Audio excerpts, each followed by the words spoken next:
What's up guys? I'm Chase, this is Jackal Woodworking. Today, I'm going to show you how to make this classy and elegant cutting board. Check it out. Recently, I had a couple of friends of mine move to a different city.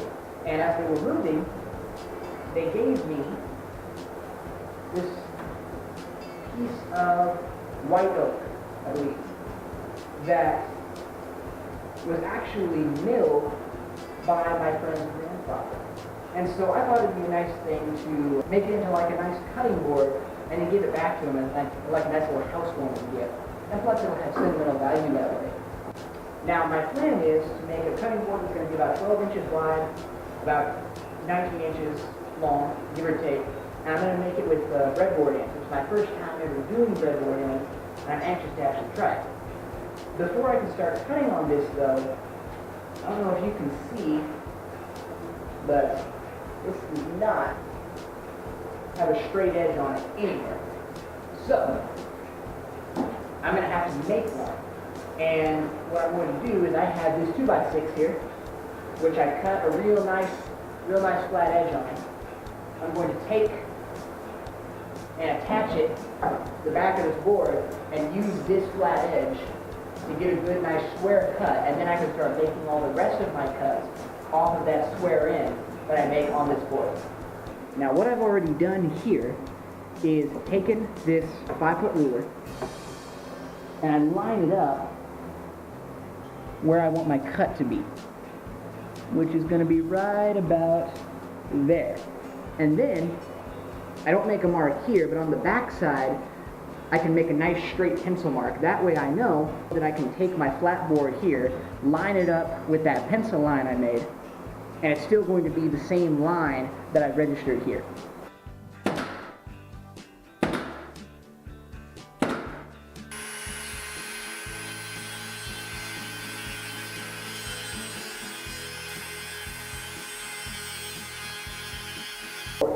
Now that we have a straight edge, we can go ahead and make our rip cuts. The cutting board we're making is going to be about 12 inches wide, which means I need to make these rip cuts 4 inches wide.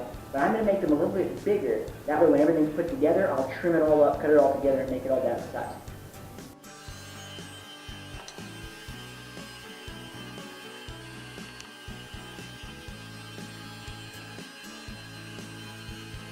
Now that we have the width on our board cut, we go over to the miter saw and we can make our cuts so that we'll have the planks to glue over our panel. My cutting board, this panel, I intend to be 16 inches long. And again, we're going to cut it a little bit longer, and then we'll cut everything to the same size all at one time.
Okay, so this thing's been drying all night. We can take it out of the clamps now, take it back over to our miter saw, and cut both ends completely flush and square.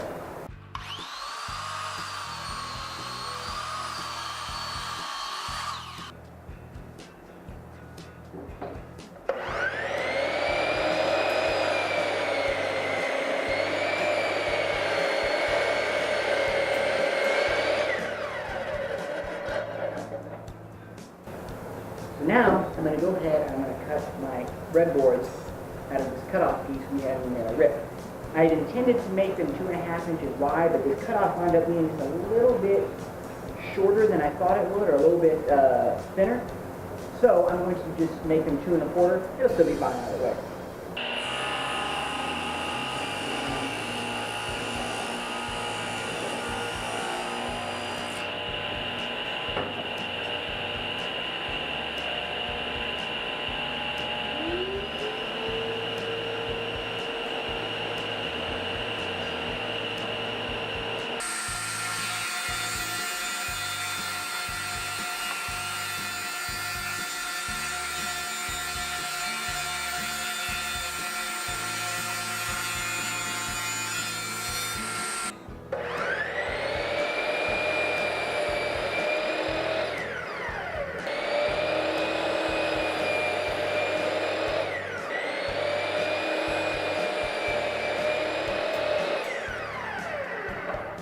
Alright, so it's glued up and cut to size, but I've got a problem. It's got a bow, or a cup, however you want to phrase it, on both sides, even though I clamped it and tried to make it straight. I think it's because I accidentally put all the grain the same way. I was worried that because this thing was bowed, I was going to have to flatten it with my sander on both sides before I could run it over my table saw to make my dados for my breadboard ends. But last night I had an epiphany. I had clamped this thing to some boards to try to flatten it out, try to see if I could get rid of a little bit of that bow, and I realized when I clamped it, it did flatten out. So I can right now clamp it to something flat and leave it clamped while I make my cuts. Then, once I put the breadboard ends on, I can take the clamps off, and the breadboard ends will hold it flat, and then I can sand everything together. So that's my new plan.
Alright, I've got the ends where I like them. I've minimized the gap. So now we can drill the holes for our dowels.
So we're on the home stretch with this guy now, about to get it finished up.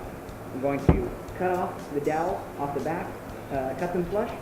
Then I'm going to hit this thing with my sander. I'm going to go 60, then 100, then 220. Get it sanded down real nice.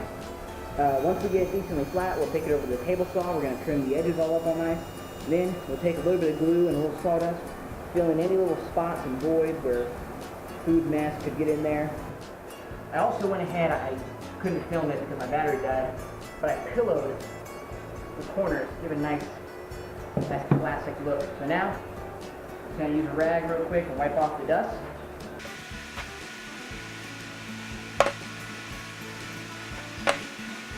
Alright, for our finish, I got a little bit of Booze Block Mister Oil. It's some sort of oil blend. I'm just going to spread a little bit of this on there.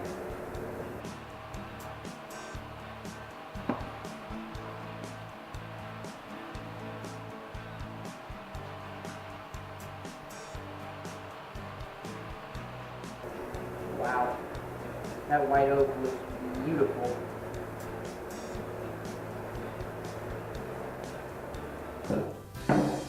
Here it is, all finished up. It turned out really nice. You may remember at the beginning of this video, I said that I thought this was white oak. Now that I have it all finished up, I honestly can't tell whether or not it's white or red. The grain pattern kind of makes me lean a little bit more towards red oak, but whatever it is, it turned out super nice. The joints on the end came out looking really cool. I learned an awful lot making this thing. I made some pretty bonehead mistakes while I was making it, but it still turned out okay. I'd like to eventually take the knowledge that I have now from making this one, make another one. I know I could do it a lot quicker than I did this one. But overall, I'm really happy. I hope my friends really like it. If you like this video, check out my channel, Jack Woodworking, for more woodworking projects. I'm in the new shop now, so I'm going to be trying to kick out more projects quicker than I have been. I've been a little slow, been moving in, getting the shop ready. So please subscribe to my channel, more cool stuff coming in the future. In the meantime, guys, don't forget to like, comment, and subscribe. Thanks for watching.